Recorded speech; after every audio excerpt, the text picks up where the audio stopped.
You might be losing a whole heap of clients because of this one thing. I think sometimes in this world, if you are a person who has full vision and full hearing and all these things, we don't think about so many other humans in this world that have vision impairment or another disability that is making it hard for them to interact with your business. And because of that, we're missing out on a whole range of wonderful humans we could be working with and we could be helping. And so today's guest, Erin Perkins, is a deafblind accessibility educator, and she's going to share with us some things that you might not be thinking about when it comes to accessibility in your business, how you can make your business more accessible and more inclusive to make sure that you can help more people and include them in what you're doing in especially this online space. Erin Perkins is the CEO of Mabely Q and a deafblind accessibility educator. With limited vision and hearing, she herself uses a cochlear implant and hearing aids. Erin brings lived experience to her work. After years of collaborating with coaches and creative entrepreneurs, she's realized how little most people actually understand about accessibility, especially digital accessibility. Today, she helps businesses make their content and platforms more inclusive to build trust, increase engagement, and drive retention. Erin believes accessibility isn't just a checkbox, it's a business growth strategy.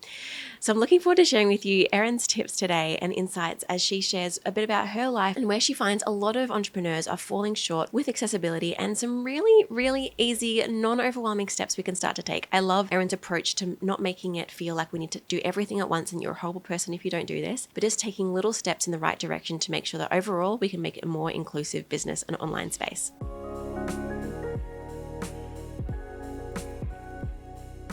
Yay! So welcome, Erin, to the podcast. I'm so thrilled to have you here. How are you going? Thank you for having me. I am doing good. I know we're on opposite sides of the world right now, even in season. Yeah, it's That's like so true. cold over there. It's hot, sweaty, humid summer over here in Maryland.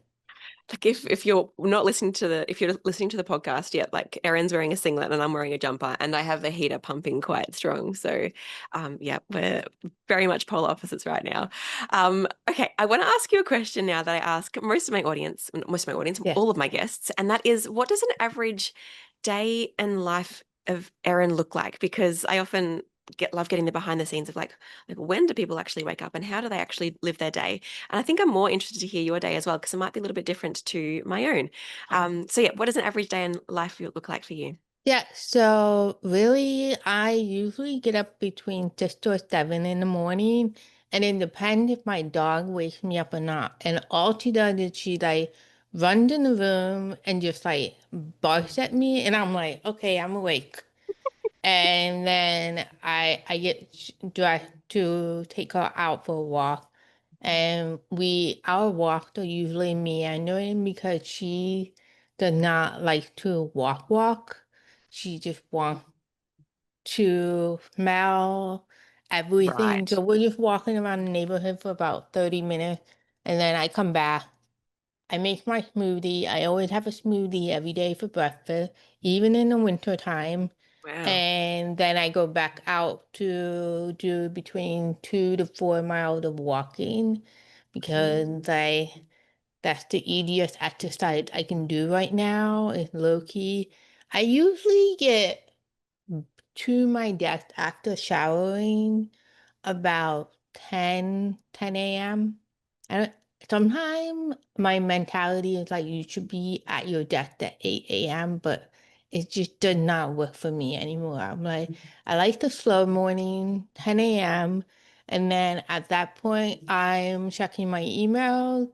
I am going through which client needs the most attention and if there's any deadline. Some days I have called a meeting with different people or just like for myself, like membership that I'm part of. Um Usually around 6 o'clock, which will be in 20 minutes, my dog will come up the stairs and be like, all right, mom, it's time to start making dinner. Like she'll Mhm. paw me, and then I go down and make dinner, and then we go for a walk, another walk, and then I will either like just relax and chill, watch TV. I love watching TV. Usually it's TV shows, but sometimes it's the reality stuff, depending on what's around. So yeah, and I go to bed probably around 11. Yeah. Cool. Yeah. Thank you for that insight. I love that your dog doesn't like walks that much, so you have to do a separate walk that's not even the walk with them. Yeah, no, like, cause like my watch will be like, "Are you still walking?" I'm like, "Yes, I'm still walking." We need an Apple. Apple needs to add in a button that says dog walking, that is Wandering distinctly dog different walking. from walking. That's hilarious. Oh dear. Amazing. Well, thank you for sharing the bit of that insight for us. Okay, I want to dive in now and start with the basics. So, for people who aren't familiar, how would you define accessibility in like a business kind of context? And why is it more than kind of just a legal checkbox? So the biggest thing about accessibility is many people, when they think about it, is like wheelchair or and website. Mm, And the thing is, we want to get people to understand that accessibility is really about creating a better experience for everybody, especially in the digital aspect, because that's what I teach. It's like it goes beyond your website. It includes your social media, your event, if you host them online in person, your podcast, your branding, your business as a whole. You need to make sure that you're creating and designing things that is easy for anybody to use. It's basically creating a really good user experience. We all know what it's like to go on a website and there's like problems and you can't access it. Imagine people who only can use your website with just a keyboard. If you mm, can't tab through, like, how's that gonna feel? That's gonna feel a lot of frustration because you're like, I can't read everything on that website. Or someone who it uses a screen reader, usually they are low vision or completely blind and they use it, and you don't have things marked correctly for headers and they're not able to skim the website like we would as sighted users. So it's really going beyond that checklist because you should want everybody to access your anything related to your business, whether it's your website, whether it's your social media. You should want them to do that. And disability doesn't discriminate. It can happen to anybody mm. at any age, at any time. Yeah. And so, what do you find are some of the biggest misconceptions people have around thinking about accessibility for their business? Like you mentioned, people maybe only thinking about their websites. Is there anything else that I guess we are missing or thinking wrongly about this whole area of focus for our business? I think like when you are a small business, you especially in the United States, I feel like it's the same in other countries, but a lot of people are like, oh, access this doesn't this the American Disability Act or the content accessibility guideline does not apply to them because they're a small business. Gotcha. But the thing is, what I teach, it's not expensive. It's not like Mm. thousand. I mean, I remember years ago when I first started, I hadn't even gotten into accessibility because like I was focused on being a graphic designer and I couldn't get access because I'm deaf and blind, but I can still see and I use caption and hearing aid and stuff, so that helped me. But a lot of courses did not have captioning, and I kept having to ask them, and they're like, "Oh, well, no, I don't know how to do that." That's when I shifted into it. But I remember when I was learning about it, and I was like, "Well, let me see what this company that does check your website for it to make sure it's accessible." It was a 5-page website because I was very like basic. They quoted me over $20,000. And I was just like, what? And I think that's like one of the biggest problems with some of these big companies when they do website accessibility focus, their cost is so astronomical that I'm people already think about that, and I'm like, mine is a lot more reasonable. But the thing is, the way I teach it is, I want you to start from where you're at now. I'm not telling you to go back and fix everything, But if it's something to do with your brand, like last week, one of the girls was like struggling with her brand and she's trying to update her website. And I was just like, just send me your colors and let me like tell you what to do. She didn't have to rebrand. All she did have to do was add two more colors. So Yeah. she had three colors and she added two more. And she was able to come up with different color combinations that were accessible. Mm. And that's what Yeah. I mean. It's like it can be such a simple fit. It doesn't have to cost a lot of money. Like if you want someone like me to help you, I can help you with that. And it's not going to cost you like $20,000. Like I promise you, it doesn't need to do cost that much. Yeah, that's such a good point. I remember when I did my online course and I was like, oh, I'll do captions. That'll be great. And then I started looking it up and I was like, I have to pay like X amount per word to get this captionized. And I was like, this is a lot of money for my little online course. But now, Hmm. like, I use Vimeo now, and when I upload a video, it automatically adds captions, and now Yep. everyone can have captions. And it's just so much easier to do. And I feel like AI would do great jobs of doing a few different things as well for Oh running yeah, briefings. AI does like great, and you can like I know somebody the huge fan of using the script, Mm, and they said that like helped edit the caption, edits the sound out, it edits like does everything. I'm like, yeah, it's just makes amazing. it so They're like, easy. I love it. Yeah. And you mentioned before that you do graphic design stuff and obviously two peas in a pod. And yeah, color accessibility is a really big thing. Could you, for people who don't understand what color accessibility actually means, could you please explain it to them? So a lot of people, I would say, even me, I was not taught about color contrast Mm, in college. And that was just not a thing. It still isn't a thing, really. They don't talk about that. They talk about color psychology, color rules, all of that. But color contrast is one of the biggest things that is completely missed. And basically, all I'm talking about is your background with the color test on top, font test on top of it. You need to make sure that meets the color contrast standard. And by that, I mean there are two distinct rules. So if you are uh, under 14 pixels with a light background, you need to have a 4.5 to a 1 color contrast ratio. If you have large text, which usually mean 18 points, um, that needs to have a 3 to 1 color contrast ratio with the text against the background.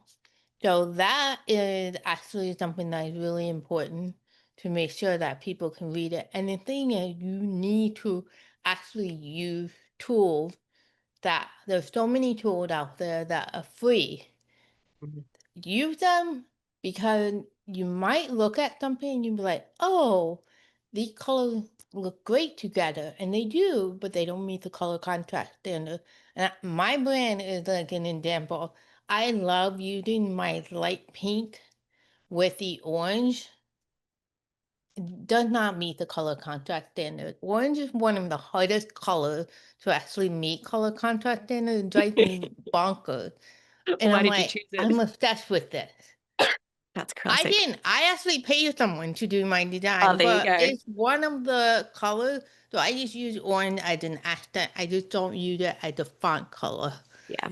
And that's the thing. So yeah, as you say, it's about making sure that you pretty much you can add light text to a dark background or dark text to a light background, and when those colors are put together, there is enough contrast so people can read it.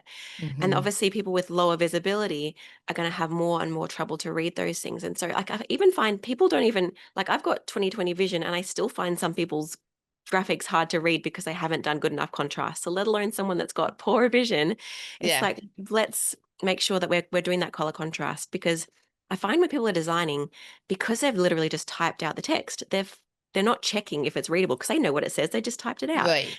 And so it's really about going back and double checking, oh, is there actually enough contrast here? Is this actually readable? And is this readable if someone's phone screen was on a lower brightness even? Because I think we just forget that people are going to view it in so many different ways. So from so many different Yeah. angles, it is important. I couldn't find a really great color checker that I loved when I was putting together, I'm redoing my course at the moment. And so I ended up making one on because Canva on AI, Mm, you can code your own little apps. And so I popped in all of this instruction and it popped out this really great color nice. checker. So if you're in my course, look up the color checker thing once the new version of the course is live. Because yeah, just pretty much what you do for these color checkers is you just add in the hex codes for your colors and it will pair them together and let you know like this one is visible and this one is accessible and this one is not, because you don't really need all of your fonts to be accessible with each other, but you do need to make sure all of your colors to be accessible with each other, but you do Yeah. need the ones you use with text together on Right. accessibles. Like Exactly. I can have a light purple and a dark purple in my color palette, but that doesn't mean I actually Mhm. use those for text, particularly body text. And so like you said with your client, it wasn't that she had Mhm. bad colors, it was just that she needed to add some more darker ones in or maybe some more lighter ones in so there was enough contrast between. Yeah, and that's the thing is like a lot of people are like so scared that I'm gonna tell them to completely rebrand, and I'm like, I know how if you spent money have your brand design, and then like most graphic designers are not taught that the color contrast, and that's like one of the things that always makes my heart sink because I'm like, they spent so much money on this, and then yet the color they can't use them, and it's like, okay.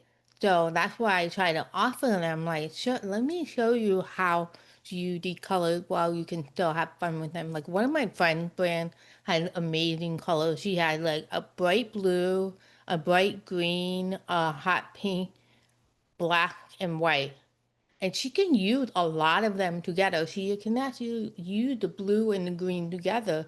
You would be like, no, that doesn't, but it does. It meets the color contrast standard because they really worked hard on making sure they Yeah. picked that. So you can still have a beautiful color palette and it not be like boring, Mm. you know? Yeah. Yeah. Okay. And so if a business owner is thinking, all right, this is really great, but I don't really have the time to invest into doing this kind of thing, I feel like it sounds really bad, but in essence, there's two reasons to focus on this stuff. Firstly, to be a Mhm. wonderful human and to be inclusive to people. But I feel like there's also like it is actually a good business decision. Could you share why it's also a good Yeah. business decision to be inclusive in your designs or in your business? I mean, it's really simple. Like, if you hear my dog, I apologize. She's Not yet. like, she's like, it's almost dinner time.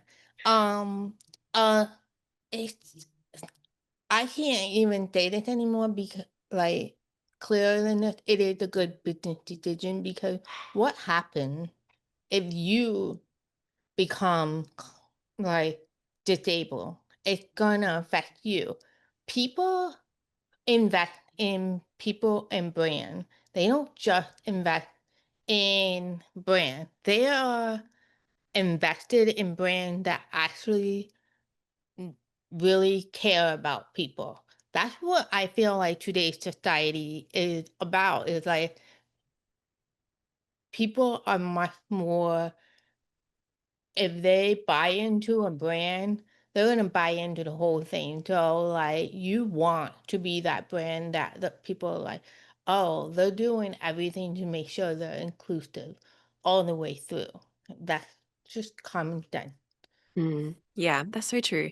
And I feel like as well, obviously, if you're not being inclusive in your designs, then you're missing out on a whole range of people you might want to be working with, and they're missing out on you. And it's Yeah, like yeah, it's unfortunate. And so by being inclusive, you're also opening up a whole range of new wonderful people to work with that might not have been able yeah, to access your programs or your designs or your website if you hadn't thought about it. yeah. Okay, so if someone's feeling like they want to start implementing some things, but it's like, whoa, I feel overwhelmed. Where's a really like good, easy first step to kind of start with making their business more accessible? I always tell people color contrast is the number one thing, Mm, just because like 80 plus percent websites fail accessibility because they don't meet the color contrast standard. If you change that, you're going to improve the accessibility of your website by so much. Like I Mm. would even dare to say 50%. Like, you're going to improve it that much by checking that. The next thing I would say is there's so many. People might come at me for this, but I'm always saying chill on the emoji. What was that? The emojis, Yeah. kind of like chill on them a little bit. Don't be using them in like I just saw someone posted a Slack and it was literally, let me see if I can find it actually. I'm going to be guilty of this. It was literally like three-word emoji, three-word emoji, three-word emoji. Oh my God, like no, like don't do that. And the reason why is because if a screen reader is accessing your content, they're literally going to say the sentence like accessibility shouldn't be complicated, explosive, like whatever, or expensive dollar sign. It's not going to sound good together. It's just going to sound awful. So what I do suggest is you can use it, but use it at like the end of the sentence, Sure. Rather than like get in the not as middle. often. That's so funny. But Yeah. that's a fair point. I definitely hadn't considered yeah, emojis with like things like screen readers and stuff. But if we're thinking through our business and where we can do, so we might want to do some color contrast. What are some other areas that we might want to have in the back of our minds for future, or when we're starting a new thing? So, say for example, we're starting a new course, or we're Mhm. redoing our old course. What are some things that we should think through from the get go, just to make sure that we don't have to go back and fix some things later on? All right, so the biggest thing I would tell people is start from where you're at now. Don't feel like you have to go back and fix everything, especially if it's an old course. I'm like, are people actually using it? Unless you're redoing it for the intent to sell it again, then yeah, okay. Number one, caption all your video. Mhm. Number two, and make sure you edit the caption. Number two is I like to give people several different ways to consume the content. The Yeah. first one is watching the video, but then other people like to have just like the written word.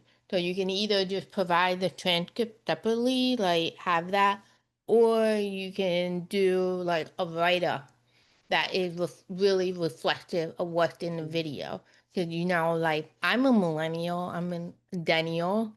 I hate it when I'm given a video to do a step by step thing. I'm like, can you just give me the text, like a bullet point list? Like, Yeah. that's Yeah. The how steps I written will out. do it better. Yeah. Like, And it unless I really need to see something. sure, which I find it tricky with my teaching because obviously it's very visual because it's teaching design Right. stuff, but then at the same time, it's still useful to have those steps. And again, it's also easy now with AI. You can just get your transcript plugged into AI and Yeah. say, write a summary of the steps here, and then it'll do it in a minute or less. And so I feel like this is just getting so easy for us to take these steps inside our programs or Yeah. inside our offerings to make it so accessible. Continue. Yes, for sure. I mean, that's right. Like AI is gonna like leverage AI to help you recreate things that you need to because we have to think about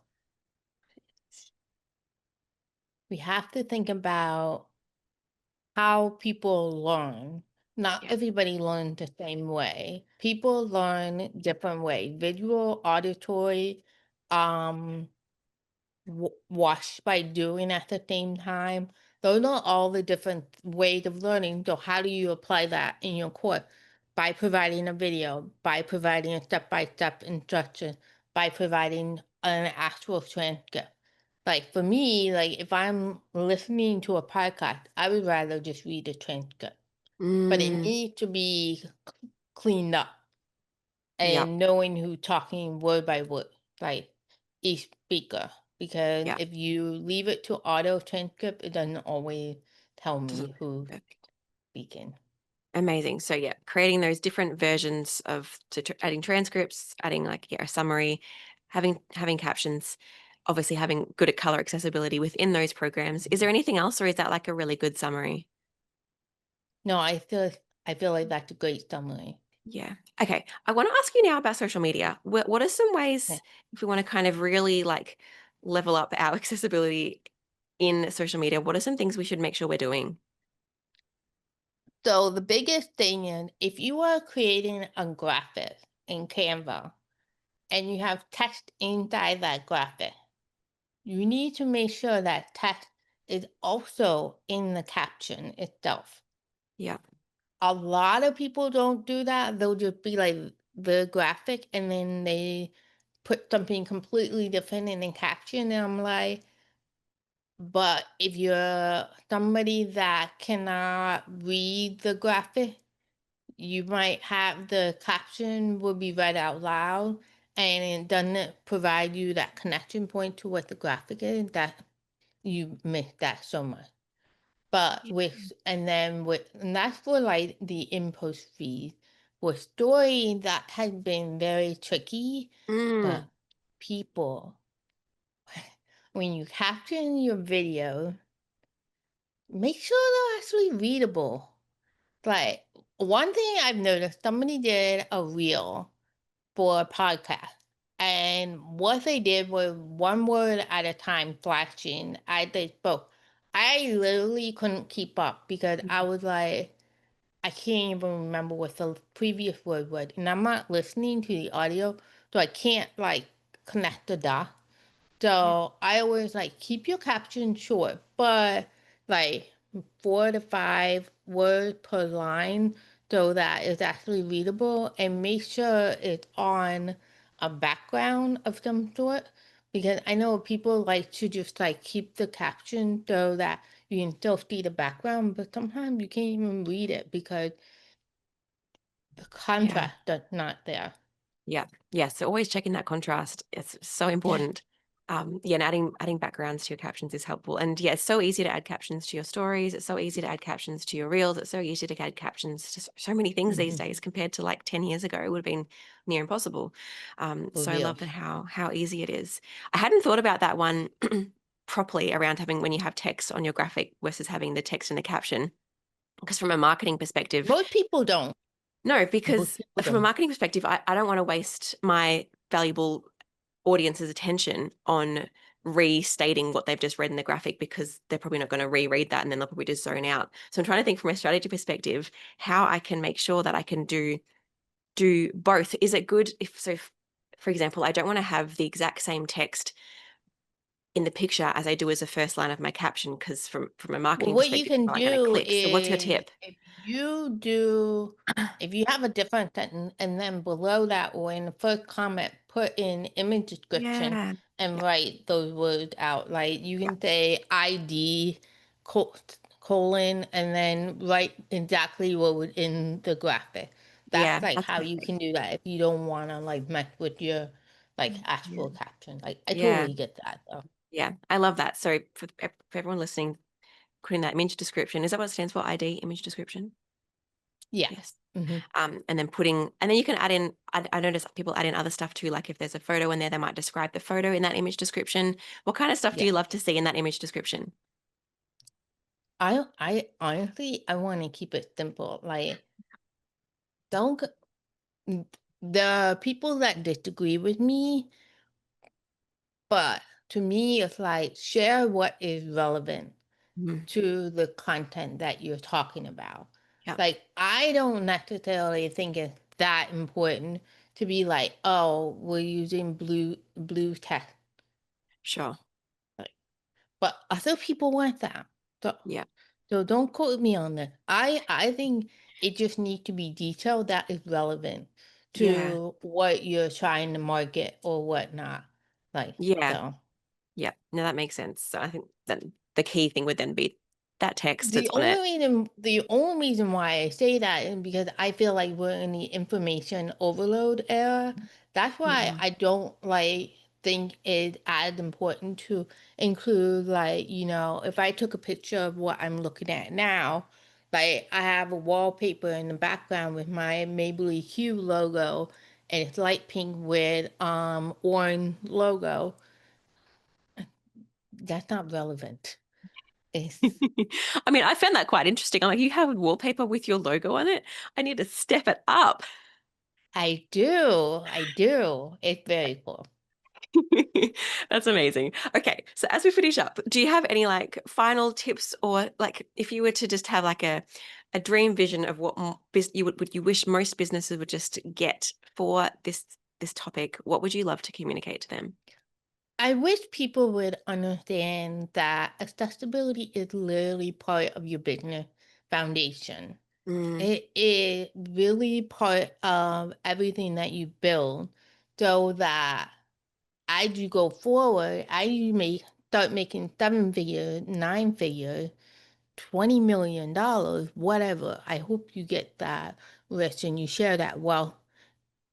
You are not having to go back and fix everything because you built your business with accessibility in mind. mm, That's like why I'm so passionate about it, because if you have built your business with accessibility in mind, it's actually gonna keep more money in your pocket because you the longer you wait, you're gonna have to spend 30 times as much to fix everything. And we don't yeah, want that for you. yeah. I love that tip. And I think sometimes as business owners, we're like, I'm never going to get that big. But if you start now just with the little things, it's going to be a whole lot easier and a whole lot less time and money to fix later on, because hopefully you do want I it to mean, be. even if you're disfigured, you have to be accessible. Like, Yeah, is that like an American rule? yeah, Yeah, there you yeah. go. And I know a lot of my listeners are American, so I hope you're listening up. Yeah, that's so interesting. Make There you more go. than just figure. You need to make sure that you're accessible. There you go. Yeah. Yeah. Good tips. Okay. Thank you for sharing all of that. If we want to connect with you, maybe get some more tips, how can we be in your world? So you can join me on my website, mabelyq.com, mabelyq.com. My Instagram is Mabely_Q. I'm on there. Also on Thread. You can also find me on LinkedIn, Erin E. Perkins. I'm a little bit everywhere, but you can also just reach out to me Mm. on email. Every month I host and ask Erin anything. Ah, And since this and it's on Eventbrite, and you can just like I can send you the link and people can sign up for it. It's free, and you can just like come and show up and ask me any question if you're not sure about something, and we can kind of go through it and that kind of thing. Yeah. that's a great opportunity. If make sure you're listening to that, make sure we pop the links for that into the description. So, thank you for joining me today, Erin. It has been such a pleasure to have a chat. Yeah, I really appreciate your insights. Yes. Thank you for having me for sure. Yay! And All right. being up so early. Yes, it is 7:30 here. Well, now it's 8 o'clock, so a bit better. Amazing. Thank you, and I'll talk to you next time. Bye. Bye. So, thank you for listening to my episode with Erin. Make sure that you are connecting with her if you are wanting some more support, some more tips, even just following her on Instagram. She shares some great things to really be considering for your business. And I hope that inspired you today of how you can be more inclusive in how you run your business. Thanks for joining me, and we'll see you next week for another episode. Bye.